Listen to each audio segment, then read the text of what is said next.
making this video because I think I need to tell everything, names, places, because once again, people at the VA are targeting me, especially now when they know that I have a handful of things that God heals them. Thank Him. Um, but sometimes these issues come back. Um, you can't just assume, that He's gonna fix something. You never know His plans. I love my children, especially my daughter that's here, but I don't know why He's letting all of these things happen to us. I know He has a plan and I can't understand it, but I'm tired of seeing my child suffer. But the problem is that it appears that her mother and my family have an agreement. Her mother moved on. She's with a new guy, older guy, and despite her hesitance to be with him, she's with him. And they're in Europe. And, she made her choices. I begged her not to do what she did. But in the end, she doesn't have any control and she's completely brainwashed. And what I've found that my family and her do, because some of these strangers, I still don't know who they are to this day, but I think they're involved in human trafficking. I could tell by the attitude. I could tell by the way that they act towards people. But they started a thing in our barangay to make fun of me, to try to bully me, to try to irritate me, scoff at me, just belittle me, especially within the family, so they would grow to hate me. And this is what they do in human trafficking. This is what they do. They also do this with victims of trafficking, so they can realize that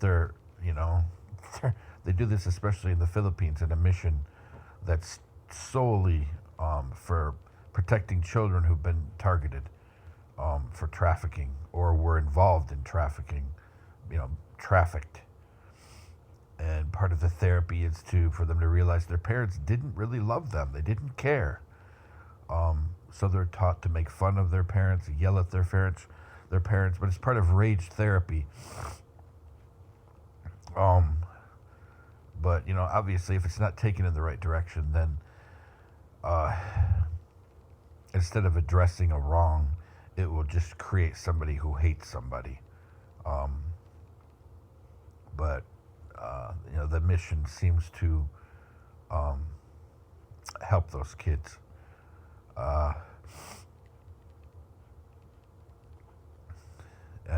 Anyway, it's also seen in Judaism. You say the name of Haman or Hitler, and you make Gregors, or you yell or scream or clap your hands or something. But the way the human traffickers use it is they try to develop hate in the individual that they're targeting, the trafficked individual, or the people that they want to turn against somebody so they can traffic them. Now, the situation with my daughter and I is we've lived in absolute poverty for 8 years. Somebody at the VA, a chain of events, she convinced me I would be reimbursed when we were in a veterans homeless shelter for the costs. Don't ask me why a veterans homeless shelter has costs. But because my apartment was rented under me. And she never reimbursed me. I guess she was fired or let go. I don't know. Nobody will talk about it. But the debts that I incurred ruined my credit, so I no longer had funding for grad school. I had to drop out.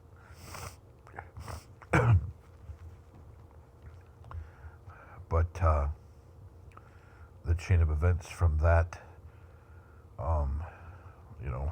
our situation got worse and worse and worse.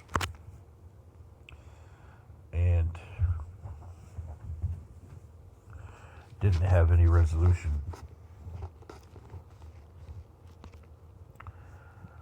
So we're still in the same situation for the most part. And, I try to be nice and thankful when people, at places such as the VA, go through the motions of helping us. But so much has happened to us that they've ignored. How do you do that? How do you have a working relationship with somebody that ignores everything bad that happens to you? And they just ignore everything. They don't care. How do you deal with someone like that? Especially when their department or their agency is directly or indirectly responsible. How do you have a working relationship with someone like that? I try, but just these people they don't care what has happened to our family. They don't care. And I'm the kind of person, if you give me a potato, I'm going to make my own potato chips or my own fries. I'll find the tools, I'll do it myself, I'll fry them, I'll eat them. So it's not like I'm just whining about nothing, because I'm not a whiner. Again, give me the potato, and then I'll take care of myself from there. But all they do is, and some of the people at the VA, all they like to do is belittle and mock people. I've had people while I was in grad school, they made fun of me in a meeting because I was getting grad school stipends. They actually made fun of me. What is different? Oh, yeah, you're living off grad school stipends. Oh, I forgot about that. What kind of a person makes a comment like that? To a veteran who's pursuing a degree that, degrees that are much, much farther beyond what the social worker has done. Much, much more beyond. And I'm not the first grad student to live off a grad student stipend, nor will I be the last. It's, who cares? Who cares? It's, money that I have to pay back. I'm not somebody trying to volunteer at a prison or a church or a clinic or something trying to find a way to spin off a nonprofit that's connected to the VA so I can get my loans canceled. No. I understand I have to pay my loans back, even if I'm completely disabled. I don't expect to get out of it. If somebody's going to throw a program like, well, okay, you do this for 10 or 20 years, and then we'll knock off this. Okay, but I'm not going forward expecting to have everything wiped out.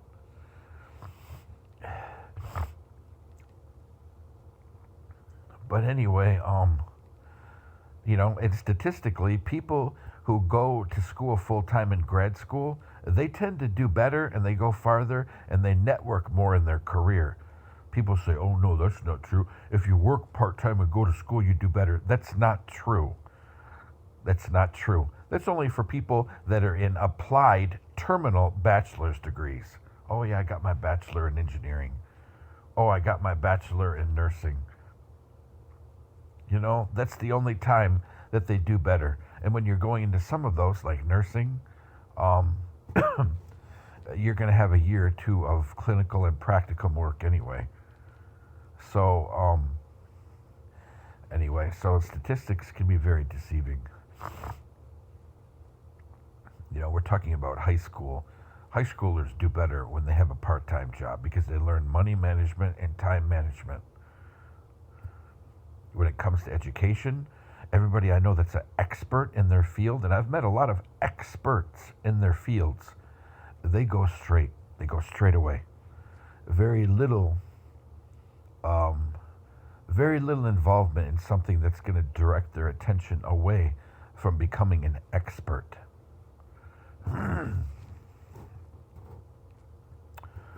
But anyway, So, how do you make a working relationship with people like this that, in your family? A lot of this boils down to religion. It makes me sick to my stomach. The Lord has been good to me, and I know He never gives you more than you can handle, and I know that He has a plan in everything. But the thing that that I'm having a difficulty dealing with, that made me reevaluate my faith for 5 years. I've always loved Judaism, but I kind of stepped back from Christianity and embraced more of Judaism than I ever have, regardless of my family connections to it, regardless, or lack thereof. And I deconstructed Christianity. I deconstructed it because Christians did so much evil to us. And then I had some of these Christians who did evil to us, and they said it's to build character, or it's to build. No, I take that back, and I don't want to use that example. That was a punishment, paddling that a friend of mine and I got when we were in Christian high school. I don't want to use that example because he's a very kind, very wise, loving man, and he never, it wasn't like a, beat him up paddling. I mean, it was just enough, to make a point, because we were fooling around and disrespecting a teacher, because we were the computer nerds of the school, me and two other guys, I guess, and we were taking advantage of that.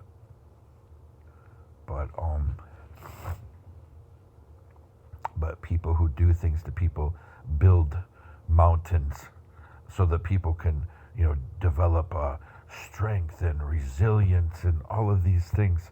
I don't think this is admirable at all.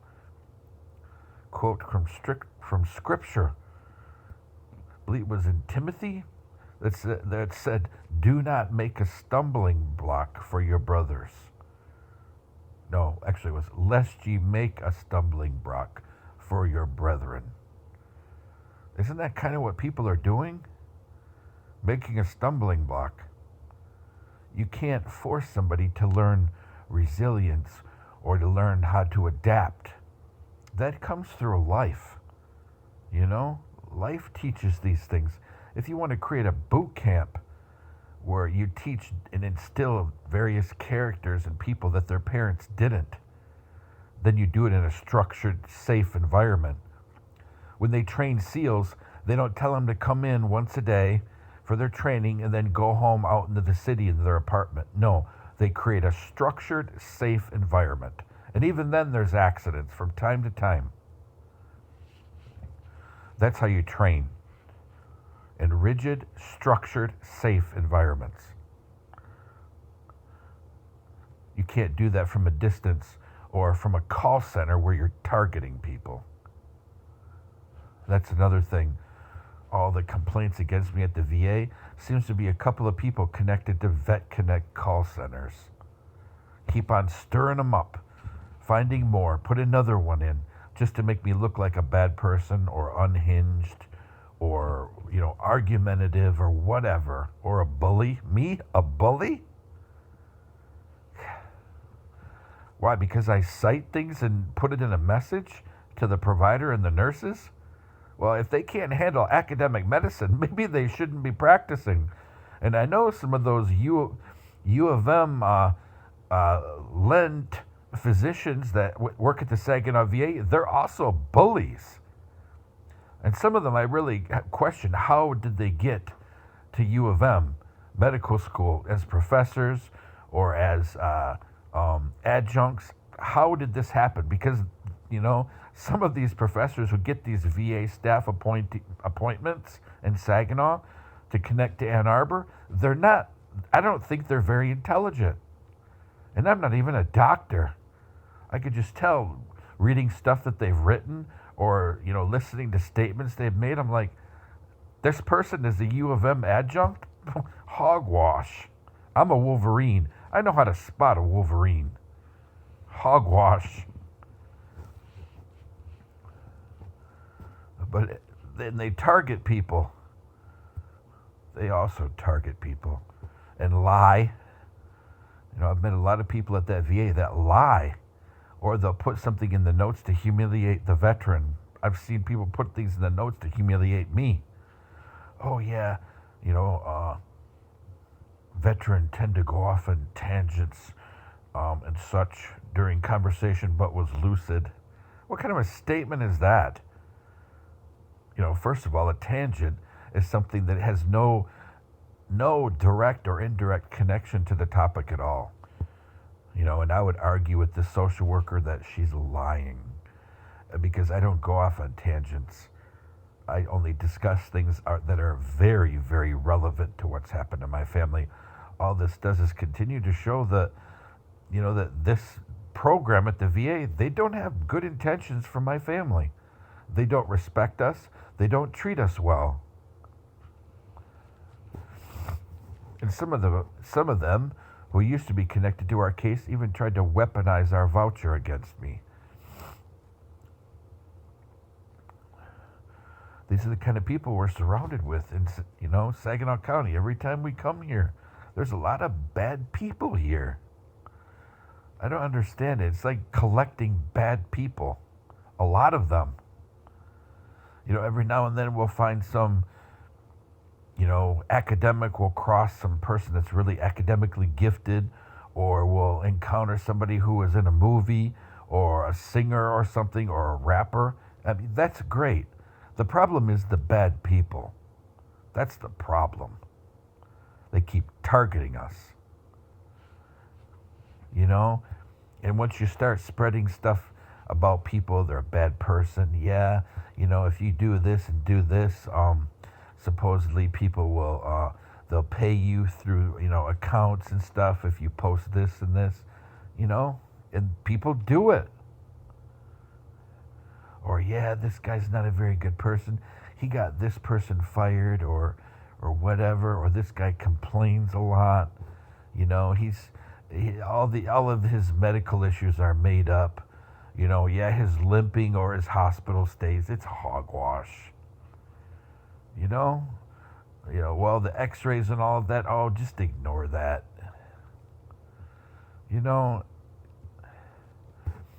I'm tired of my family being targeted. I'm sick of it. And then people moved around us. Even if apartments are empty, people still end up in the apartments to smoke. Every single weekend, our house will be filled with smoke. And I'll call the front office again and again and again about it. They don't do anything. People will shovel the sidewalks and put all the snow in front of our door. Just like this summer when they threw garbage or threw the half of a watermelon at my front door. Or 2 years ago when they threw a bag of wet garbage with diapers at my front door. This is the kind of stuff that happens and nobody does anything. And I'm tired of it. I'm sick of it. And people listen through our walls. I'm having a conversation with my daughter on the phone, and people reply. This ain't a movie where people talk through the walls to each other.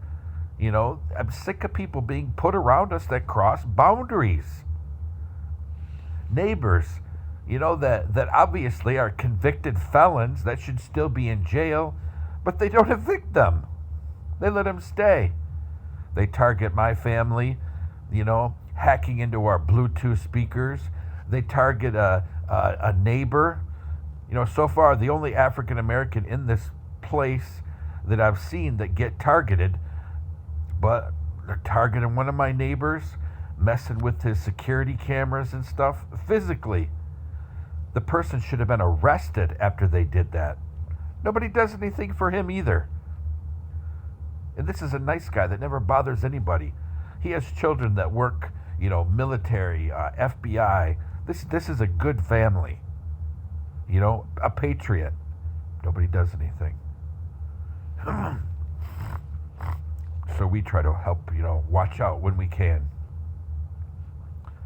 These are the kind of people that lived in here, the complex we live now. And I'm sick of being targeted. I'm sick of being hacked all the time. Sick of people stealing my dang mail. You know, and this tests my patience. This tests my walk. People stealing our mail, trying to interfere with my disability cases with the VA and with Social Security. They intercept mail from my specialists. Nobody does anything.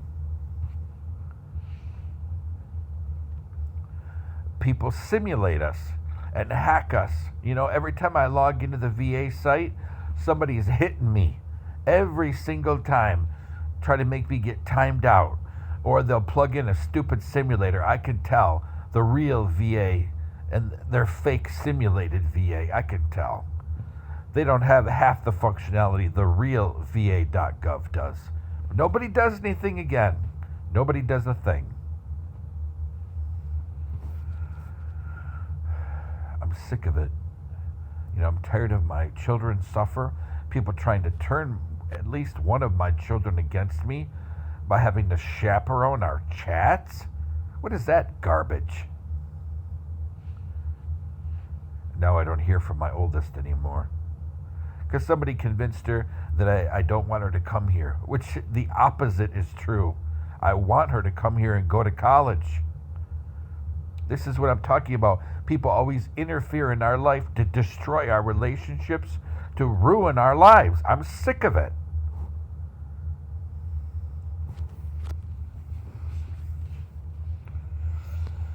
And it generally always traces back to Saginaw. Like the group of about 40 or 50 people that were in the embassy. Now I know we're from Saginaw. We're in the embassy when my daughter and I were in there when we were being repatriated. And now I know that some of these people have done nothing since we got back except try to sabotage my family. Spread things about me that are not true. Some of them even assaulted me. Nobody does anything, and I'm sick of it. So yeah, I'm going to carry. Because I'm tired of people threatening my family. I'm tired of people threatening my daughter. I'm tired of people, when I try to get medical care, people try to spin it like I'm in there to fight with somebody or something. Obviously I can't carry when I go in the clinic, but I will carry from now on. And I will not hesitate to shame people and scream in public because I want my family to be left alone. I'm tired of people sabotaging us. I'm tired of people targeting us. I'm tired of people following us around town when we go grocery shopping. I'm tired when we go for a walk, always the same people show up at our destination. I'm tired of when we live somewhere, the same people move in under a different name or some wealthy friend subletting for them just so they can target my family. I'm sick of it. And I'm tired always these people, when I trace back their connections, their social connections, it always comes back to the same sex in the same corner of the county. Always. I'm sick of it. And I'm tired of the police not doing a dang thing, especially the township I live, because I'm white and because I support Israel. I'm tired of that too. I'm tired of them making jokes when I when I bring up anti-Semitic actions against us. Yeah, we celebrate Shabbat. Yeah, we do. Yeah, we listen to Jewish music, Messianic and non-Messianic. So what? When we're targeted because of this, you don't have to be Jewish to be targeted with anti-Semitism. And that's what's happened to my family and I for 8 years. Oh, you're not really a Jew. Shut up.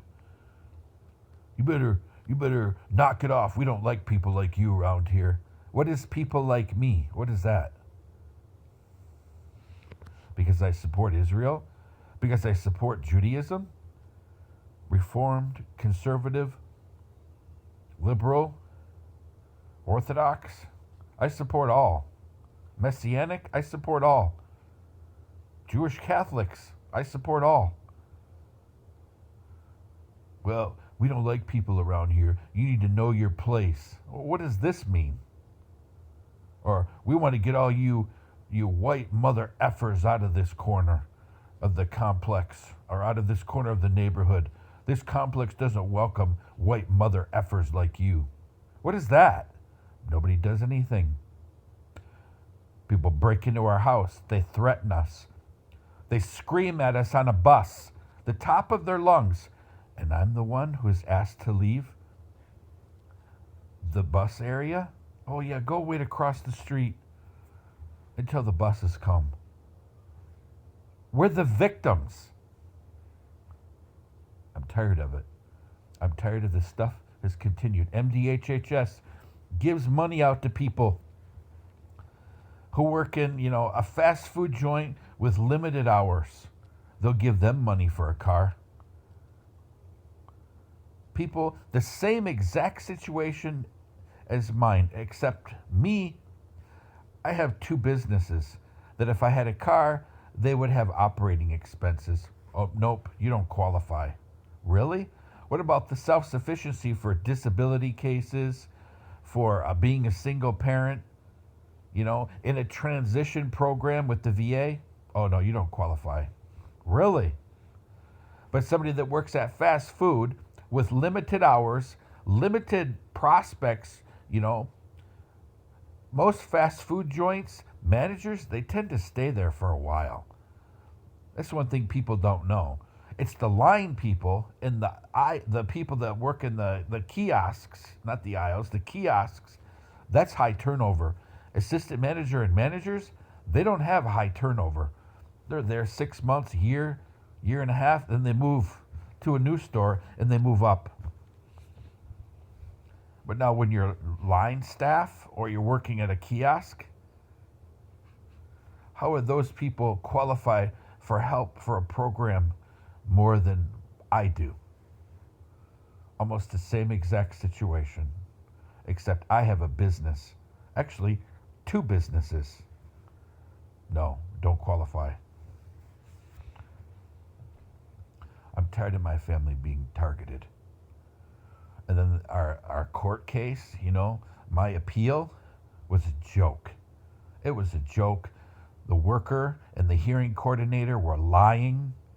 And it's time. I'm going to start saying names in my videos. I'll be starting to script and I'm putting out names because I'm tired of my family being destroyed, our future being destroyed, us being kept prisoner in poverty. While everybody's making money, neighbors making money, they get paid to screw with us. Complex is getting paid money because of a voucher. The only people that are not making any money is us. We're being kept in poverty. Every time I try to do something to move forward, somebody will slam it down and say, nope, you can't do that. That's denied. I'm tired of being kept prisoner. And people defame my name. Obviously, it's hogwash. Defame my name. Try to bully or intimidate my daughter. I'm sick of it. Saginaw County has made an enemy out of me. An enemy. And the saddest thing I find about here, there's a lot of believers here. They are false. They're fake. And I've seen them in multiple denominations. Multiple.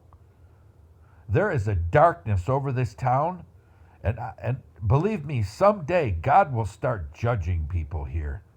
He's already judging them economically. Next is to judge them spiritually. There is a lot of bad people to this town, and people don't want to change their ways. So I hope the Almighty makes them change. I hope He drives people to their knees when they realize there's nothing left. All those people that you bullied and you ruined financially, all those people that you targeted saying, oh, you got to have stronger faith. You got to have stronger faith. You got to pray more. They're the ones should be on their knees weeping and crying because in their destruction of other people's faith and the harm they've caused other families, the stumbling blocks they have created for people that could have been easily baptized, saved, born again, whatever you want to call it, all the stumbling blocks that have been made. that shame the name of Christ, I hope he judges those people. All of those people that wish harm to a family because they're a single male, or because somebody in some hacker website posted stuff, or they saw a video of somebody getting beat up. Oh, yeah, he's got a mouth on him. I hope the Lord judges them.